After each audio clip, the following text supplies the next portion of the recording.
Le 2 mars 1943, 8 navires de transport japonais appareillèrent de Rabaul sous un ciel dégagé, transportant près de 7000 soldats entassés sur leur pont. Ils ne savaient pas encore qu'ils venaient d'embarquer pour leur propre enterrement. En l'espace de 15 minutes seulement, la mer de Bismarck allait se transformer en un enfer de feu et d'acier, effaçant une armée entière de la surface du globe.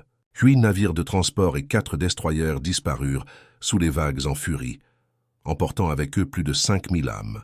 Ce qui se produisit ce jour-là n'était pas une simple bataille navale. C'était une annihilation totale, une redéfinition brutale de ce que signifiait la guerre moderne.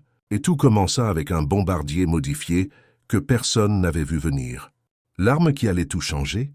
Le B-25 Straffer, un bombardier transformé qui volait à peine à quelques mètres au-dessus des vagues, armé non pas de torpilles coûteuses et imprécises, mais de mitrailleuses lourdes, capables de déchiqueter l'acier comme du papier. Cette innovation apparemment simple allait réécrire pour toujours les règles de la guerre navale et condamner des milliers d'hommes à une mort qu'ils n'auraient jamais pu imaginer. Mais pour comprendre comment cette catastrophe s'est produite, il faut revenir quelques heures en arrière, à l'aube du 3 mars 1943, lorsque tout semblait encore sous contrôle. Sur la mer de Bismarck, l'air était épais d'humidité tropicale. Près de 7000 soldats de la 51e division impériale japonaise se pressaient sur les ponts étroits des transports, leurs uniformes déjà trempés de sueur avant même que le soleil ne monte complètement. Certains fumaient en silence, d'autres vérifiaient une dernière fois leur équipement, mais tous partageaient le même regard distant de ceux qui savent qu'ils vont au-devant du danger. Sur la passerelle du destroyer Shikinami, le contre-amiral Masatomi Kimura observait l'horizon avec un mélange de satisfaction et de confiance presque arrogante. À ses côtés, 8 destroyers impériaux encerclèrent les transports comme des gardiens d'acier, hérissés de canons de 127 mm et de batteries de mitrailleuses antiaériennes de 25 mm. Leurs coques grises fendèrent les eaux calmes avec une précision militaire impeccable. Pour Kimura, tout était exactement comme il fallait. Depuis 2 longues années, les bombardiers américains avaient attaqué ces convois à maintes reprises, sans jamais parvenir à infliger de véritables pertes significatives. Les torpilles aériennes étaient lentes, prévisibles, faciles à éviter avec des manœuvres d'évitement standards. Les bombes larguées depuis haute altitude tombaient souvent à des centaines de mètres de leur cible. L'amiral avait traversé ces eaux dangereuses une 12aine de fois déjà, et à chaque fois son convoi était arrivé intact. Pourquoi cette fois-ci serait-elle différente? Mais à des centaines de kilomètres de là, sur une base aérienne alliée en Nouvelle-Guinée, une toute autre atmosphère régnait. Le général Atazo Adachi, commandant de la 18e armée japonaise, savait quelque chose que Kimura ignorait encore. Les hommes à bord de ces navires représentaient bien plus que de simples renforts. Ils étaient le dernier espoir du Japon, dans le Pacifique Sud-Ouest. S'ils atteignaient les sains et saufs, le front tiendrait peut-être assez longtemps pour permettre une contre-offensive. Mais s'ils ne parvenaient pas à destination, toute la campagne japonaise dans cette région risquait de s'effondrer comme un château de cartes. L'ironie, c'est que pendant que les Japonais comptaient sur ces hommes pour sauver leur position, les Américains avaient déjà inventé l'arme qui allait les condamner tous. L'homme derrière cette innovation mortelle n'était pas un amiral décoré ni un général brillant, mais un simple major bricoleur du nom de Paul Papy Gunn. Cet homme au visage buriné et aux mains calleuses avait passé des mois dans des hangars poussiéreux à modifier des bombardiers, P-25 Mitchell, d'une manière que personne n'avait jamais osé tenter auparavant. Il avait retiré le bombardier ventral, installé 8 mitrailleuses lourdes de calibre .50 dans le nez de l'appareil et développé une technique de largage de bombes qu'il appelait le skip bombing, le bombardement par ricochet. Le principe était d'une simplicité terrifiante, voler à seulement 60 mètres d'altitude, à vitesse maximale, et larguer les bombes avec un angle et une vitesse calculée pour qu'elles ricochent 1 ou 2 fois sur la surface de l'eau avant de frapper le flanc d'un navire exactement à la ligne de flottaison, là où les coques étaient les plus vulnérables. Là où une seule explosion pouvait ouvrir un navire comme une boîte de conserve et le condamner à couler en quelques minutes. Les premiers tests avaient été spectaculaires. Des navires cibles obsolètes avaient été littéralement déchirés en 2. Mais une chose était de détruire des épaves immobiles dans des eaux calmes. Une autre était de réussir cet exploit contre une flotte ennemie protégée par des destroyers et défendu par des centaines de canons anti-aériens. Au début du mois de mars 1943, les Américains avaient perfectionné l'impensable, un bombardier capable de combattre comme un cuirassé et une méthode d'attaque qu'aucune doctrine navale existante ne pouvait contrer. L'arme était prête, les équipages étaient entraînés. Il ne leur manquait plus qu'une seule chose, une cible digne de leur nouveau pouvoir destructeur. Au matin du 3 mars, cette cible apparut enfin. Le convoi de l'amiral Kimura fendait les eaux calmes de la mer de Bismarck à environ 100 000 nautiques au nord de la côte de Nouvelle-Guinée, se dirigeant droit vers l'Aï comme prévu. Les guetteurs postés en haut des mâts signalèrent quelques avions lointains à l'horizon nord. Des B-17 Flying Fortress volant à haute altitude, leurs silhouettes argentées brillant sous le soleil matinal. Kimura réagit à peine à ce rapport. Ces lourds bombardiers quadrimoteurs étaient les mêmes raideurs maladroits et prévisibles que d'habitude. Ils allaient larguer leurs bombes depuis 6 ou 7 000 mètres d'altitude, manquer leur cible de plusieurs centaines de mètres, puis repartir vers leur base sans avoir causé le moindre dégât sérieux. C'était devenu presque routinier. Ce que l'amiral ne voyait pas, ce qui se cachait bien en dessous de ces bombardiers visibles, c'était la véritable force de frappe qui fonçait droit vers son convoi. Bien plus bas, rasant littéralement les vagues, au point que leurs hélices découpaient parfois la surface de la mer en éclats d'argent scintillants, arrivait la véritable armée de la mort. 12 B-25 Mitchell Straffers modifiés par Papy Gun, accompagnés de 13 chasseurs bombardiers australiens, Beaufighter, tous venant du sud-ouest à plus de 400 km/h. Leurs moteurs rugissaient comme des bêtes affamées, et dans chaque cockpit, les tireurs attendaient avec des mains tremblantes, posées sur les gâchettes de leurs mitrailleuses, les doigts crispés par l'adrénaline et l'anticipation. Ces hommes s'étaient entraînés pendant des semaines pour ce moment précis. Ils avaient volé des centaines de missions d'entraînement, largué des centaines de bombes sur des cibles factices, ajusté leurs angles d'attaque encore et encore, jusqu'à ce que chaque mouvement devienne une seconde nature. Mais tout cela n'était que préparation théorique. C'était la première fois que leurs nouvelles armes allaient affronter un véritable ennemi. La première fois que le skip bombing serait testé dans des conditions de combat réelles. La première fois que des hommes allaient mourir à cause de leur innovation. À exactement 10 heures du matin, heure locale, la mer de Bismarck allait cesser d'être une simple étendue d'eau pour devenir le théâtre d'une des batailles les plus déséquilibrées et les plus sanglantes de toute la guerre du Pacifique. La première vague arriva comme une tempête née de nulle part, volant si bas que les Japonais ne les virent qu'à la dernière seconde. Depuis le cockpit du Sleepy Time Gal, son B-25 Mitchell personnel, le lieutenant Donald McCuller aperçut les navires ennemis s'étendant à l'horizon devant lui, comme des jouets parfaitement alignés sur une table, symétriques, organisés, totalement inconscients du destin qui fondait sur eux à 400 km/h. Pendant une fraction de seconde qui sembla durer une éternité, McCuller ressentit quelque chose d'étrange, presque comme de la pitié. Ces hommes là-bas, sur ces ponts bondés, ne savaient pas ce qui allait les frapper. Ils pensaient probablement à leur famille, à leur foyer, à la mission qui les attendait. Dans quelques secondes, la plupart d'entre eux seraient morts.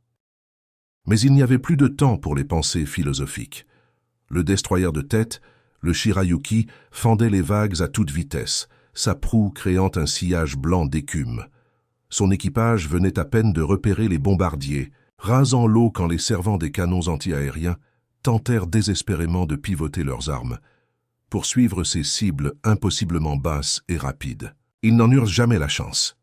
McCuller appuya sur l'interphone. « Roger, à toi de jouer. » Son copilote, Roger, pressa la gâchette et instantanément, 8 jets de mitrailleuses lourdes de calibre .50 jaillirent du nez modifié du Mitchell comme des langues de feu mortelles. La mer devant eux explosa littéralement en gerbes d'étincelles et d'éclaboussures, alors que des centaines de balles perforantes traversaient l'air à vitesse supersonique. Les servants de canon japonais n'eurent même pas le temps de crier, avant de disparaître dans des éclairs de feu et d'acier déchiquetés. McCuller maintint le cap, volant droit vers le destroyer à moins de 30 mètres d'altitude. À cette distance, il pouvait voir les détails terrifiants du carnage, des corps projetés dans les airs, du métal tordu, du sang éclaboussant les superstructures blanches du navire. Puis, au moment exact calculé, il largua ses bombes. 2 bombes de 500 livres se détachèrent du ventre du Mitchell et touchèrent l'eau exactement comme prévu. Elles ricochèrent une fois, rebondissant sur la surface comme des pierres plates lancées par un enfant. Puis une seconde fois, avant de frapper le flanc du Shirayuki exactement à la ligne de flottaison. L'explosion qui suivit fut d'une violence absolue. Le destroyer se brisa littéralement en 2 sections distinctes, sa coque d'acier se tordant comme du papier d'aluminium froissé. L'océan autour de lui explosa vers le ciel en une colonne d'eau, de fumée et de débris qui monta à plus de 50 mètres de hauteur. Pendant quelques secondes, le navire resta suspendu dans cette étrange position brisée, sa proue et sa poupe pointant vers le ciel comme les bras d'un homme implorant les dieux, puis il coula avec une rapidité terrifiante, disparaissant sous les vagues en moins d'1 minute. Dans le cockpit du Sleepy Time Gale, le mitrailleur rechargea frénétiquement ses armes, glissant de nouvelles bandes de munitions dans les mécanismes encore fumants et brûlants. Maculler vira brusquement sur la gauche pour éviter les débris qui retombèrent du ciel.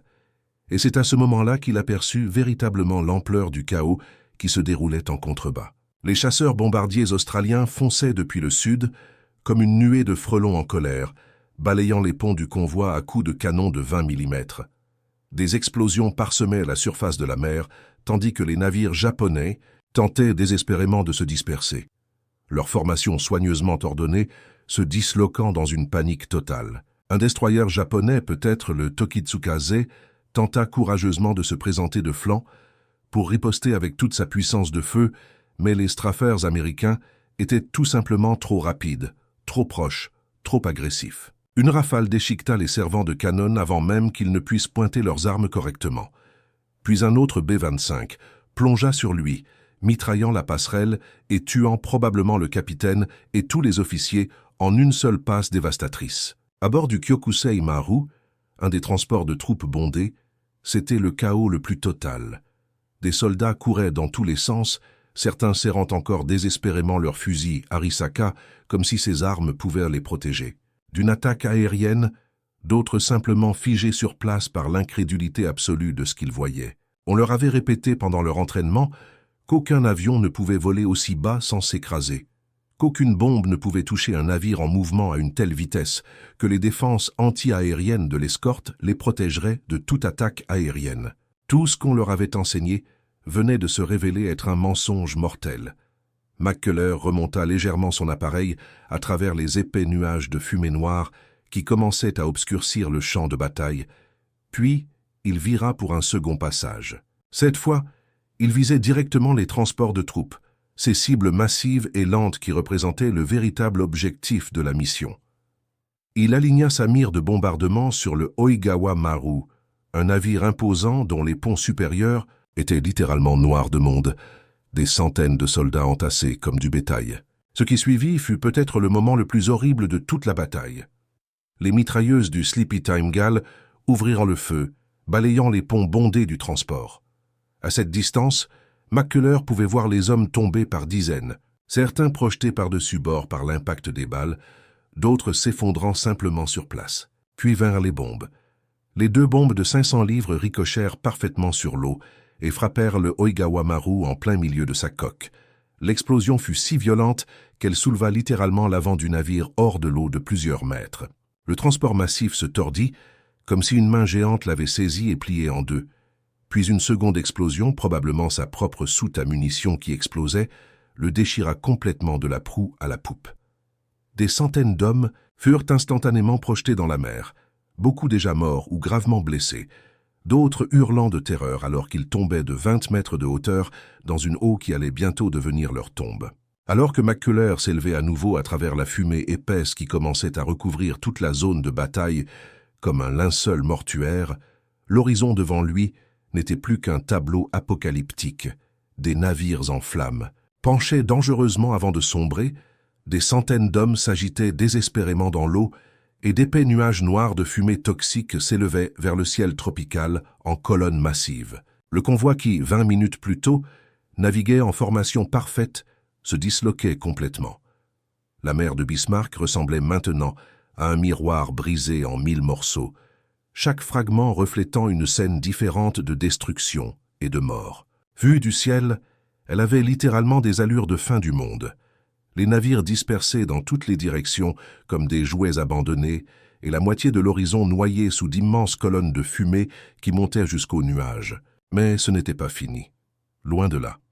À bord du Oigawa Maru mourant, le caporal Hiroshi Tanaka, un jeune conscrit de 22 ans originaire d'un petit village près de Kyoto, trébuchait dans le chaos absolu qui régnait dans les couloirs inférieurs du navire. La fumée âcre emplissait ses poumons, le faisant tousser violemment. Tout autour de lui, des hommes hurlaient, certains piégés sous des débris, d'autres cherchant désespérément une issue vers les ponts supérieurs. Une seconde explosion secoua soudain le navire tout entier, faisant gîter dangereusement le pont de 45 degrés et projetant littéralement des dizaines de soldats dans la mer par les ouvertures béantes des explosions précédentes. Tanaka s'agrippa désespérément à une rambarde tordue, ses doigts glissant sur le métal rendu glissant par le sang et l'huile. À la surface de l'eau, le cauchemar ne faisait que commencer. D'épaisses nappes d'huile de mazout s'échappaient, des coques brisées, des navires coulés, et flottaient à la surface comme une couche noire et visqueuse.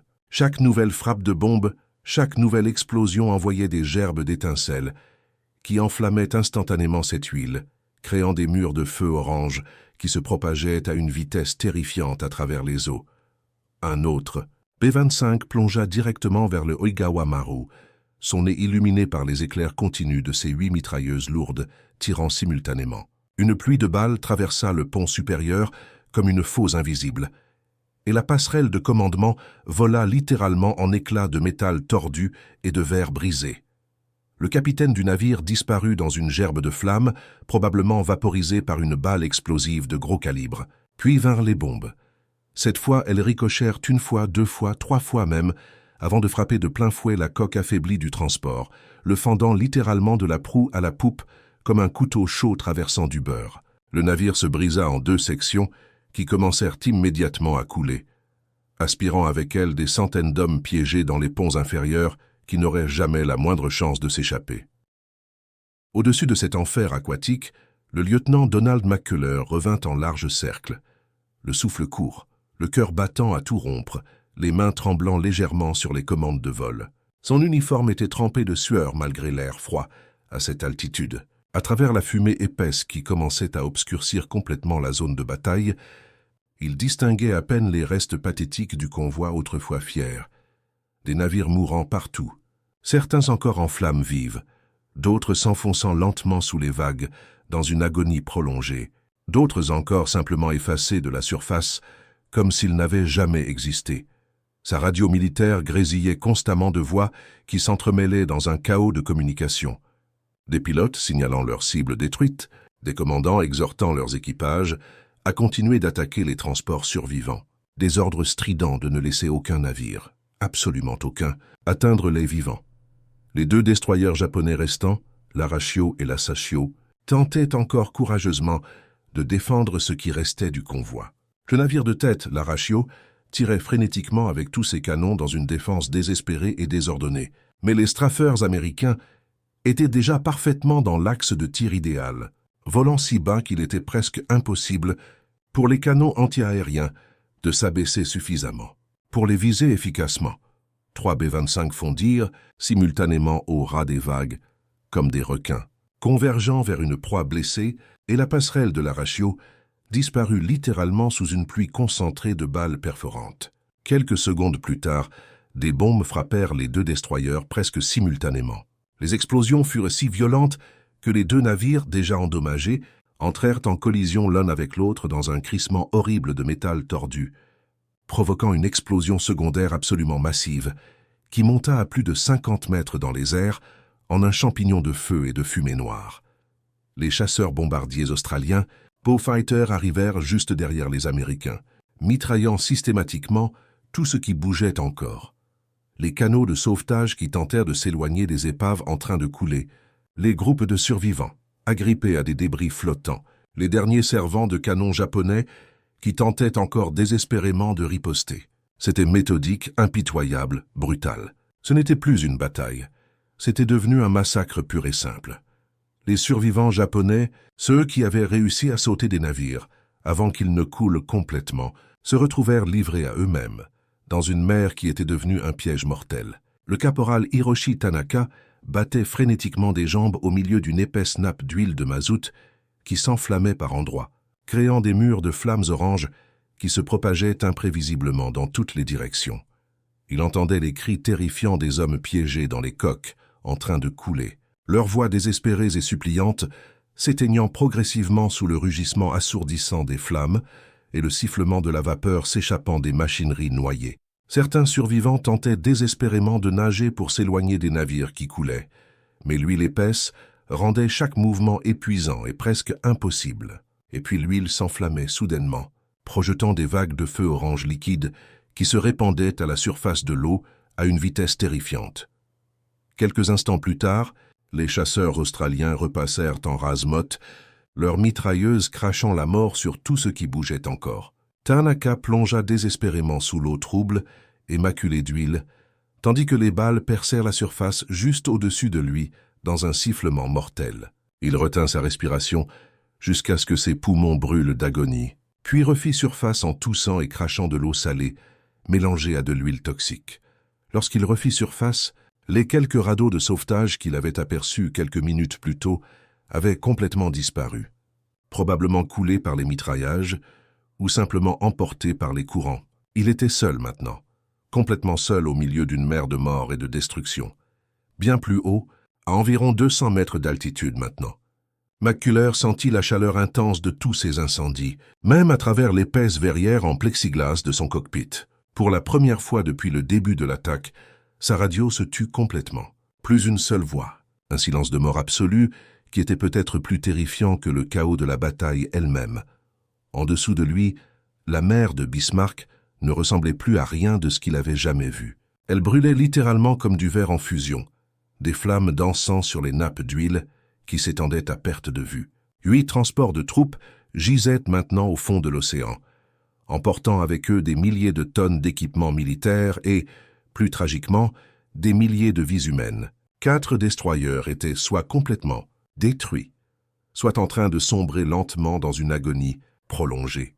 Près de 7000 hommes s'étaient littéralement volatilisés en l'espace de 15 minutes, et le convoi autrefois invincible de la marine impériale japonaise, celui qui avait navigué avec tant de confiance ce matin même, venait d'être totalement et complètement anéanti.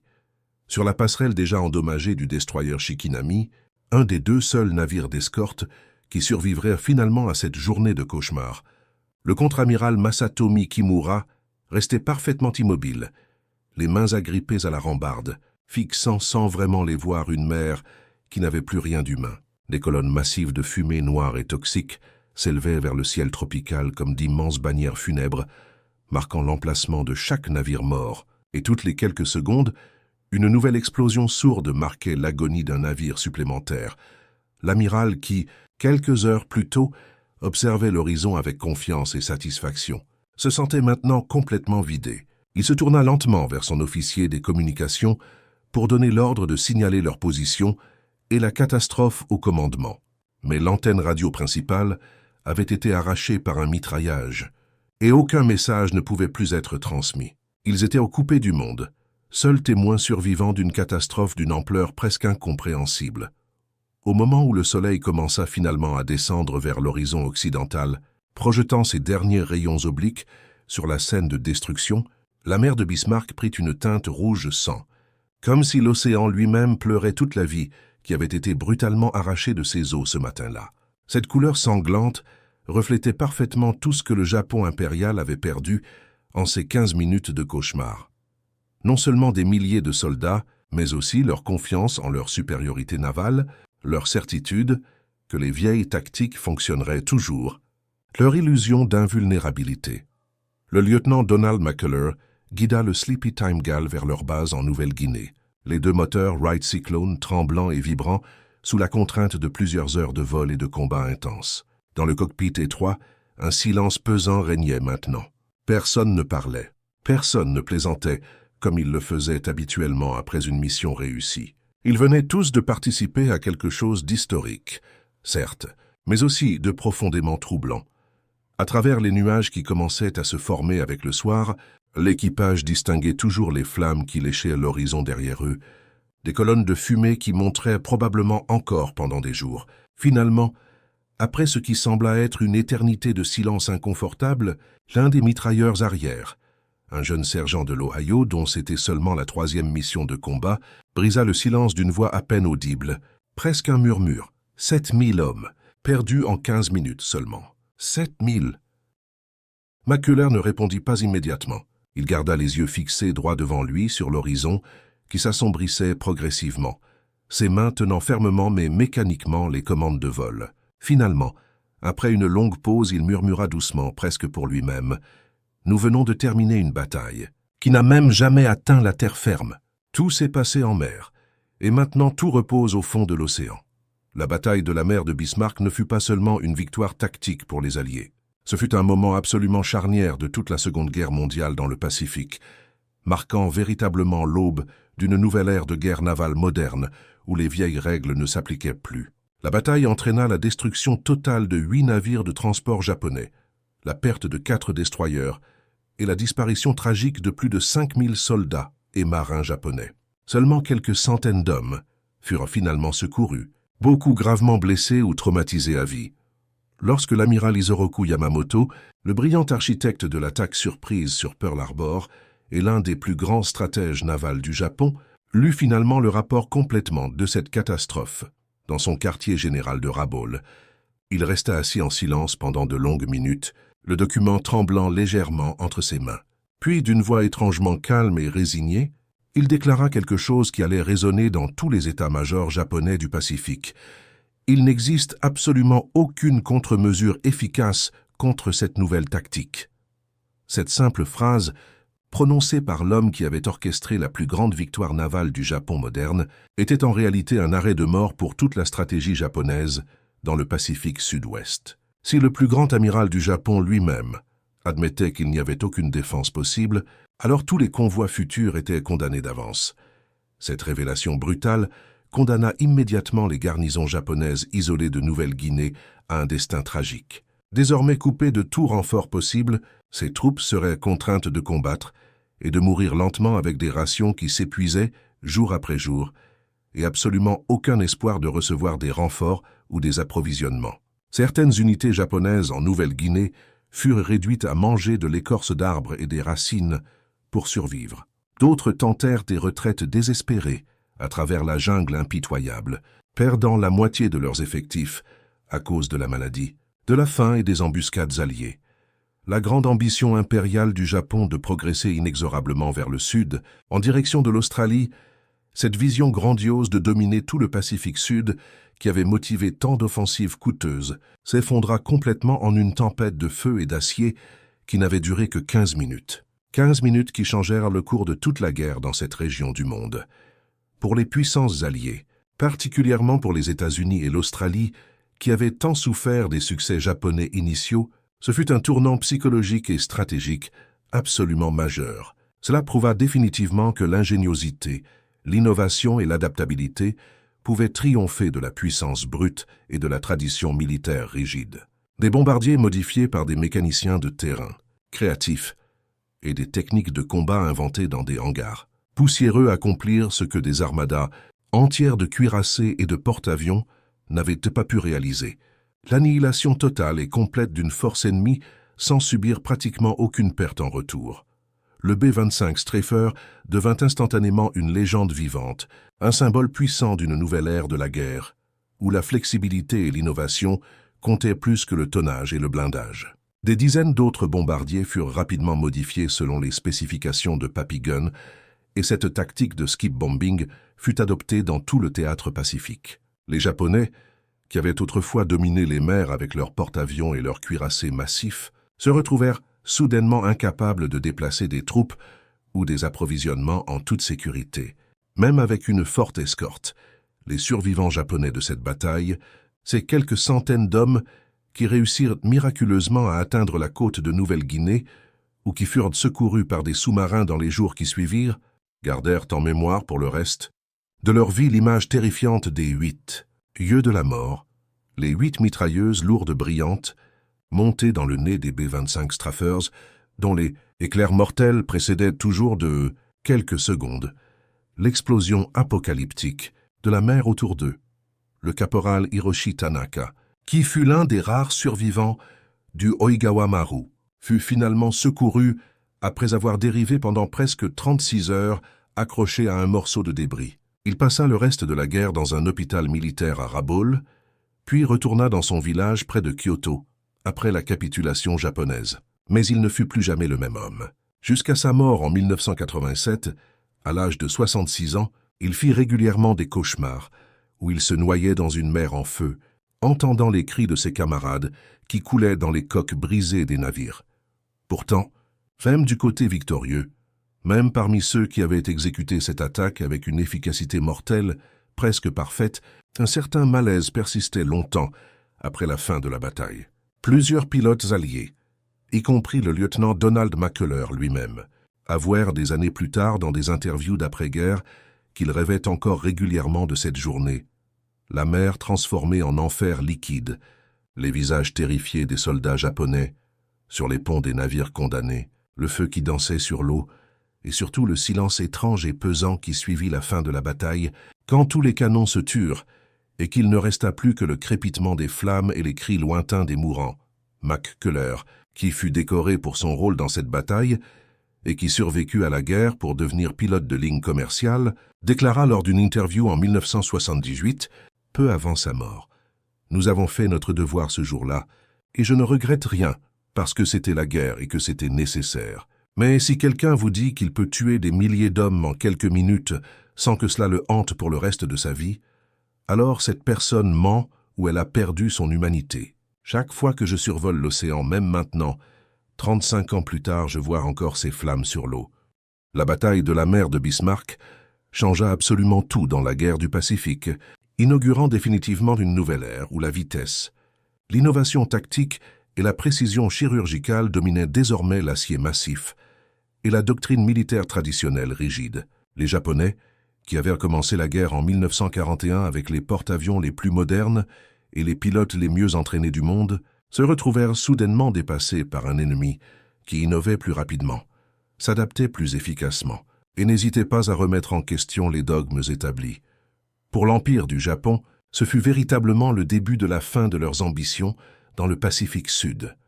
Après la bataille de la mer de Bismarck, plus jamais ils ne tentèrent de renforcer massivement leur garnison de Nouvelle-Guinée par voie maritime. Les quelques tentatives ultérieures utilisèrent des sous-marins ou de petits bateaux rapides, naviguant uniquement de nuit, transportant à chaque fois seulement quelques dizaines d'hommes au lieu de milliers.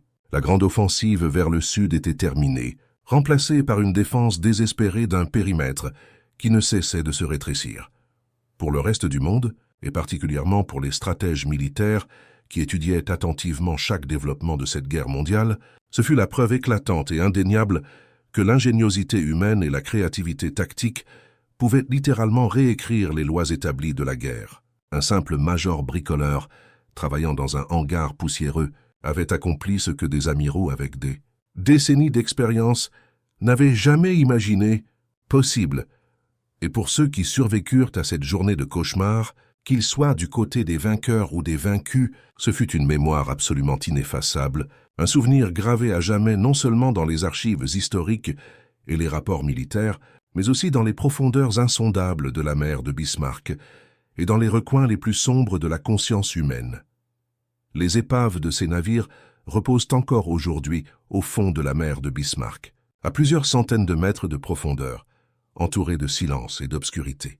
Des plongeurs techniques ont exploré certaines de ces épaves au cours des dernières décennies, découvrant des scènes figées dans le temps, des canons encore pointés vers le ciel dans une défense désespérée et inutile, des équipements personnels éparpillés, des coursives tordues par les explosions.